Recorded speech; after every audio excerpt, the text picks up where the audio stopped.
JBN, we keep you informed. PMP activist Alston Stewart held in TNT after bullets were found in his luggage. Former chairman of the National Solid Waste Management Authority, NSWMA, and organizer for the People's National Party, PMP Alston Stewart, is facing legal troubles in Trinidad and Tobago. This after 2 bullets and a magazine were allegedly found in his luggage by immigration officers in the Twin Island Republic. Stewart, one of the main architects of the PMP's 2011 general election victory, was offered bail when he appeared in court on Friday. He is to return to court on Monday. He was reportedly held overnight in the Olden area of the Piarco police station. The former NSWMA boss, who also owns KLAS Sports Radio, is a construction specialist. He was reportedly on his way to Guyana from Trinidad and Tobago when his luggage was searched and the items found. As part of his defense, Stewart is reported to have said that the ammunition, which was illegally obtained in Jamaica, ended up in his luggage by mistake. Stewart confirmed the developments during a brief telephone conversation with Nationwide News on Friday afternoon. He also said he was in touch with Jamaica's High Commissioner to Trinidad and Tobago. Cops finding babies in strollers at dances. Deputy Commissioner of Police Clifford Blake is lamenting that at any given time of the night, as many as 40 children can be found sleeping in prams or otherwise engaged at major entertainment events being staged across the island. Clearly not pleased with the situation, Blake says greater collaboration and more resources are needed to better protect the nation's children. Sometimes when we go to close down a dance at 3 and 4 o'clock in the mornings, you'll find 30 to 40 children, even children in strollers and prams, at some of these dances, he said at a Child Justice Guidelines training seminar for cops and justices of the peace in Hanover last Saturday. Blake also expressed concern over the number of boys under the age of 12 who are left unsupervised and end up converging on street corners or at traffic lights begging or engaged in child labor. That's the reality we are facing out there. So these are the things that we seriously need to look at collectively as a nation. We're going to make a difference in how we grow our children and how we grow our society moving forward, said Blake. According to Blake, the breakdown in society sometimes stems from situations where especially boys under 12 are allowed to roam the streets of major towns and cities without adult guidance or supervision. I was traveling along Marcus Garvey Drive, and right at the intersection of Tinson I saw about 4 boys just about 4:30 in the afternoon. None could have been older than 12 years old, and I said, "This is where a problem lies," the senior policeman said. Government attorney defends school's no locked hair policy. A government attorney on Tuesday asserted that the no locked hair policy at the Kensington Primary School was put in place to reduce the recurrence of a lice and fungi infestation. In an affidavit, acting principal of the St. Catherine Bay School, Christine Hamilton, said in 2009, hygiene challenges in relation to the poor grooming of the hair of female students reached a very serious stage when there was an outbreak of lice and fungi infestation. According to the affidavit, this is what led to the development of the hair policy, which prohibits the wearing of braids and the locking of hair by students. But Justice Evan Brown, one of the 3 judges who heard the constitutional claim in relation to a then 5-year-old girl who was last year barred from entering the school, questioned this line of argument. "So boys don't get lice? You're presenting to us that the lice at your school discriminate?" the Supreme Court judge asked. Attorney-at-Law Carla Thomas from the Attorney General's chambers, however, maintained that the policy was born out of a particular experience at the school and put in place to avoid such a situation from taking place again. The attorney also sought to convince the court that the child would have been allowed to attend school with the locks even without the presence of an injunction.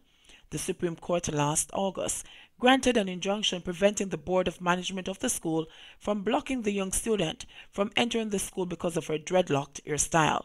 Justice Nicole Simmons, who is also on the panel, did not seem to agree with the attorney's case. An audio recording, purportedly, of an executive member of the Parent Teacher Association PTA siding with the then principal was played in court on Wednesday. Commenting on the recording, Simmons said the conversation did not sound pleasant. She said there was a real dispute between the school and parents of the young student, pointing out that the injunction came after. Justice Sonia Bertram Linton is the other Supreme Court judge who heard the case. The court on Thursday reserved its judgment until January 17, 2020, bringing the 4-day hearing to a close. Jamaicans protest against cockpit country mining outside UN building. Dozens of Jamaicans staged a demonstration outside the United Nations in New York yesterday afternoon to protest against bauxite mining in the island's cockpit country. The placard-bearing protesters gathered in small clusters at First Avenue near 47th Street, and the effort was led by the Council of Overseas Maroons. The demonstration later moved to the Jamaican Consulate on 3rd Avenue. A similar protest was held by the group on Monday. Yesterday's protest came as Jamaica's Prime Minister Andrew Holness addressed the United Nations on climate change. Community and environmental groups and players in the bauxite sector have been at odds over mining near the boundary of the cockpit country. We are an organic, spiritually led gathering, and we are here to bring attention to our concerns about bauxite mining in the cockpit country, said Sophia Walsh, a Jamaican from St. Catherine. Mining there will adversely affect the water supply, the environment, the flora, the fauna, and the cultural heritage of the Maroons, and any such plans must be scrapped immediately, the cultural activists implored. The Jamaican contingent was one of several international groups protesting various issues outside the United Nations yesterday amid a heavy police and security service presence. Avoid crocodile habitats during heavy rainfall, NEPA warns.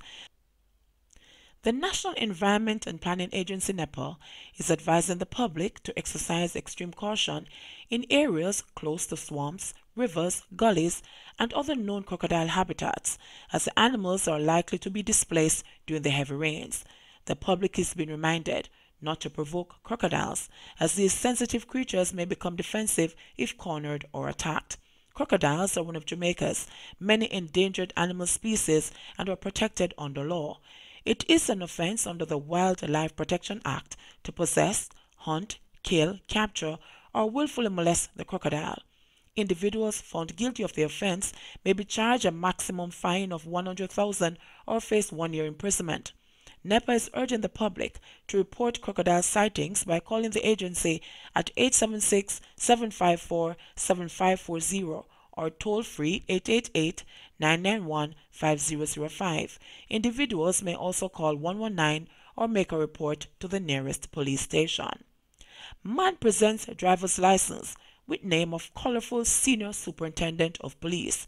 Imagine being stopped by the police and being asked to produce your driver's license, which does not have your name, but the name of a very colorful senior superintendent of police.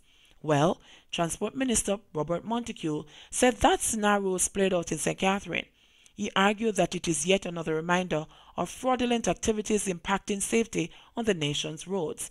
Right now, people are walking up and down with bogus driver's license, and it is hard to distinguish between the bogus and the real.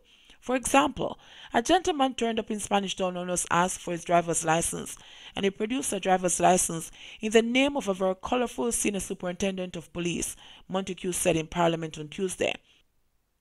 Montague said that additional security features will be placed on driver's license to help eliminate the fraud.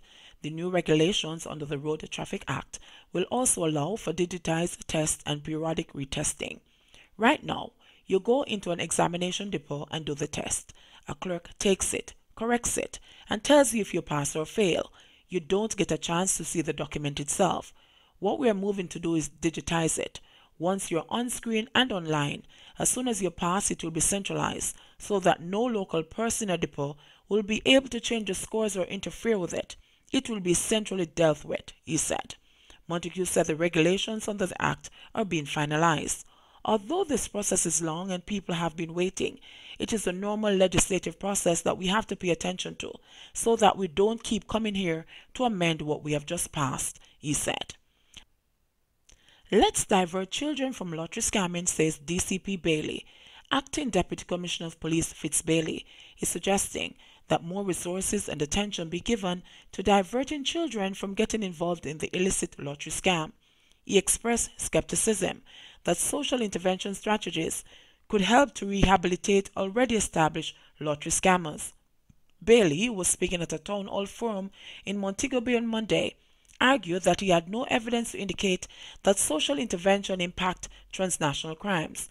The forum was held to discuss the results of research by the Caribbean Policy Research Institute (CAPRI) on the impact of crime and the lottery scam in Montego Bay.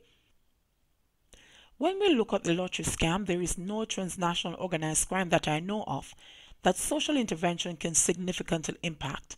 While I believe we can engage young children and create a diversion strategy to prevent them from getting involved in gangs, I don't see how social intervention is going to get us out of this problem, Bailey stated. I think our focus should be on the younger generation and how we can create diversion strategies and policies. I strongly believe that we need to focus on our school system, how we make our children responsible individuals, and not just focus on literacy and numeracy, added Bailey.